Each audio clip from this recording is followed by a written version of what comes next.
We have a lot of really great speakers here today. Some people I've met before from last year, and others that are new to me, and I'm excited to see everybody share their stories today.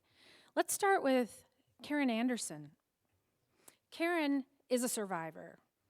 During her recovery from Type A, residual Type B Aortic Dissection, she co-founded and became president of the globally recognized Aortic Hope nonprofit. Aortic Hope provides support to survivors and caregivers during the recovery from and management of aortic disease. They also provide much-needed support to those who've lost loved ones to this disease. Her hope is that everyone shares their medical history with family and doctors. Aortic disease is so much more common than people even realize. Carin holds a bachelor's degree from Towson University and is a human resources career professional. She subscribes to the belief that the glass is neither half full nor half empty. It is refillable. She strives to thrive, not merely survive, every single day. Let's hear a warm welcome for Carin Andersen.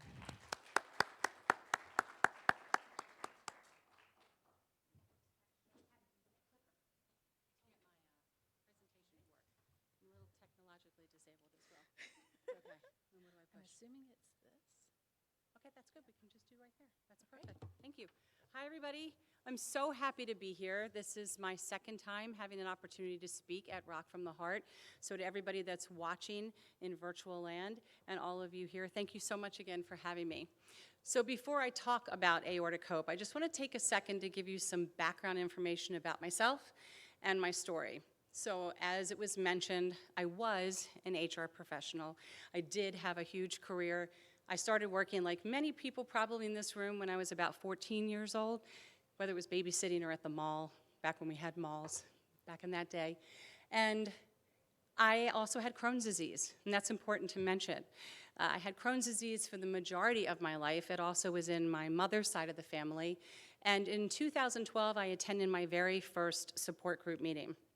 And it was in that moment that I realized how important it is to have people that are experiencing the same thing you're experiencing to help you through your journey.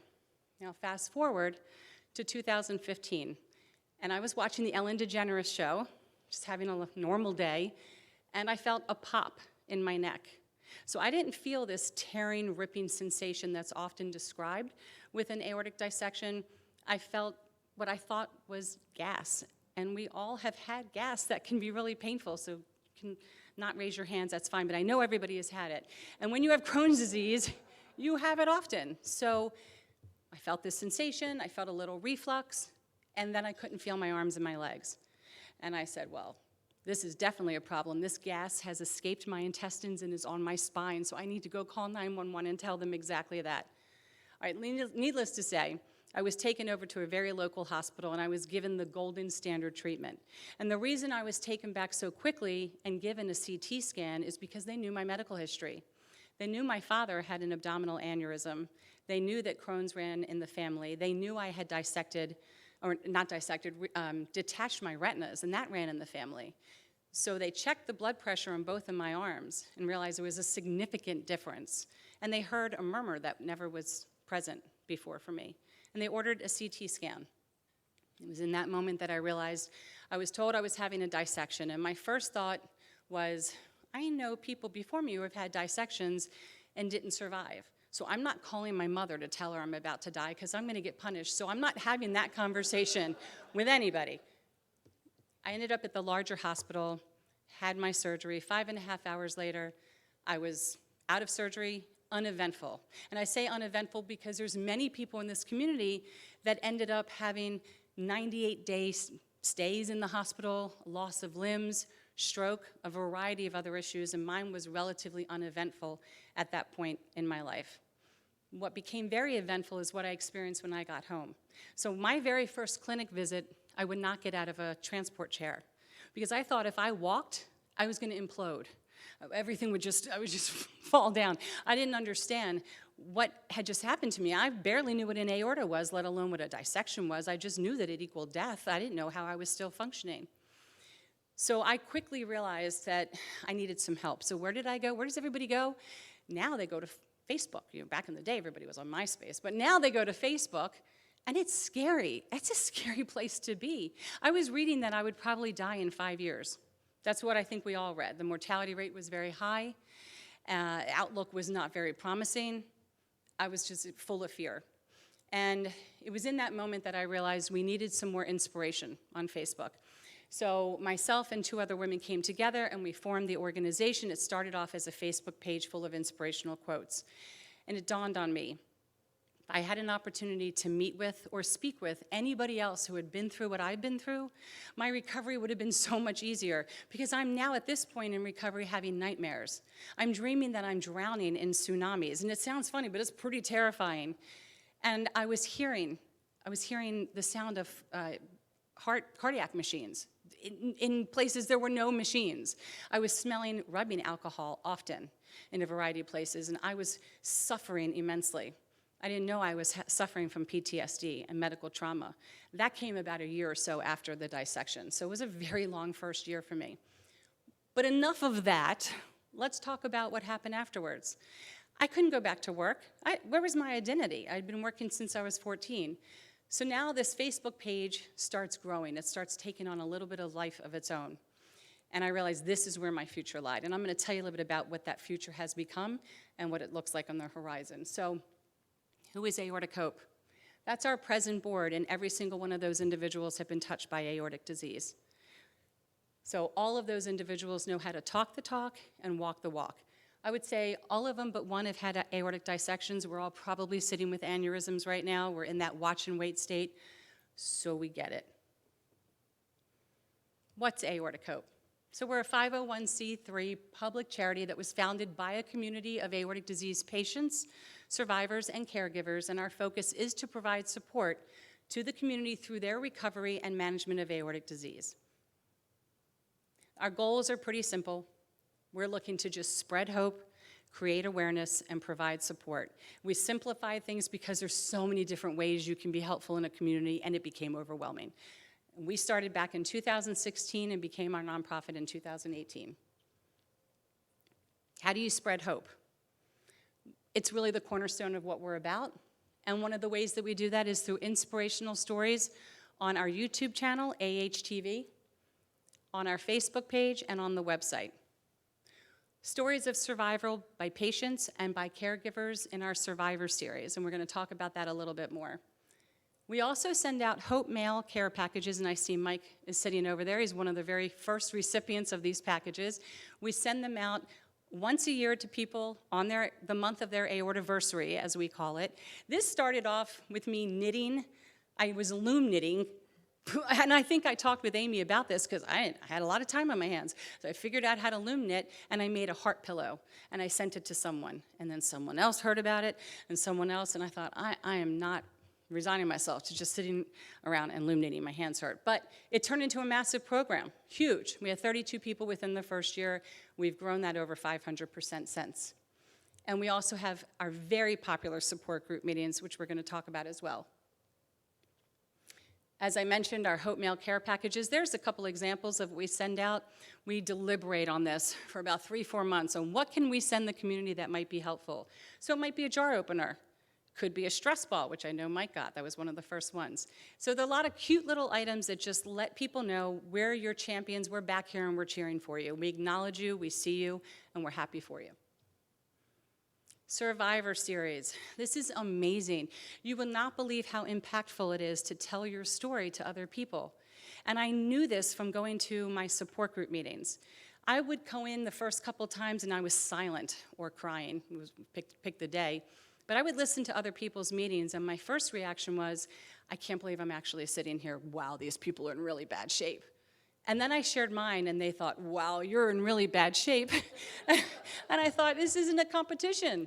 This is just life. And they get me, and they're taking away something from my silly story, and I'm taking away huge from theirs. And so that's what happens, is that you listen to someone's survivor story, and it creates validation in your own life. And it also creates an opportunity for you to ask questions of your physicians. We also look to create awareness. We try to educate the public by participating in anything. We'll participate in anything. I've gotten up really early to be on the Sirius XM Doctor Radio. It's very, very early. But I did that. We did that. We were part of Rotary Clubs. We've spoken at different engagements, such as being here at Rock from the Heart. We were also on a television show. It's true, they do add a lot of weight on the camera. It was called The Donna Drake Show. That was wonderful. All I kept thinking about is, oh my God, the reach that we now have to talk to people about this. And we also go to a variety of medical conferences as well. And we provide support. Navigating the recovery and management of aortic disease is very daunting, it's confusing, it's overwhelming. And Aortic Hope provides support to patients and survivors and caregivers by hosting live Q&A sessions on our AHTV YouTube channel.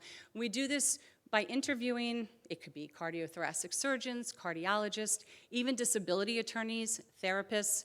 I've had somebody who did a sound bath. I'll take anybody that's willing to help the community. We'll bring them on and give them an opportunity to answer people's questions live in the community. Support groups. That has really become the bread and butter of the organization. We're really the only organization that provides closed virtual support group meetings. So we did originally do this through Zoom, and then we got hacked in 2020, and that was a lot of fun. So now we do that through our Teams platform. Oh gosh, we offer 2 general sessions to anybody a month, 2 specific only for caregivers, because believe it or not, our caregivers have a very specific set of needs, and we, I think, fail to recognize how much help our caregivers need. We also offer one for bereavement every other month. These are led by survivors and caregivers, because I'm going to ask you this, who better knows what it's like to have a chest tube taken out? A nurse who may not have had it, or a patient who's had it done. So we get it, we really do understand, and yet we do have guest speakers, we do have therapists that will pop in and out, so it's a really private, intimate time to have with another practitioner to be able to ask questions. And we have people from Trinidad, New Zealand. I don't know how these people stay up. I don't even know what day it is when they join, but it doesn't matter because they've never met or seen another person like them. And now they have an opportunity to in our support group meetings. And we also have tableside patient advocacy cards. They're outside on our table. There's a group of individuals called Hope Ambassadors. They are volunteers for Aortic Hope, and the community at large will order these cards and either have them shipped directly to their doctor's office, or they'll walk them in. I've never had a doctor say, no, I don't want to present your cards. They'll either put them in the waiting room, or they'll turn around and they'll hand them out to the patient in their clinic visit. And this actually allows the patient to learn a little bit more about us. So to get into some more detail about those live Q&A sessions, we had one that just went over really well. It was with a therapist, and we were talking about emotional health and well-being because we all know that is not discussed enough, not nearly enough.